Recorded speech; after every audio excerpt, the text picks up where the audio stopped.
வைகநதியே மாய சிறகே தேகும் வகை சொல்வாயோ. ஜாமக்கிளியே எந்த அருகே சாகும் வரை நில்வாயோ.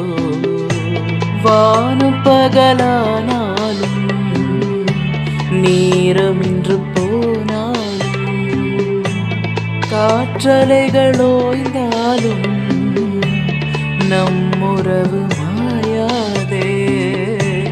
பாசவலரே பாதி உயிரே இந்த கதை தீராதே. வைகநதியே மாய சிறகே தேகும் வகை சொல்வாயோ. ஜாம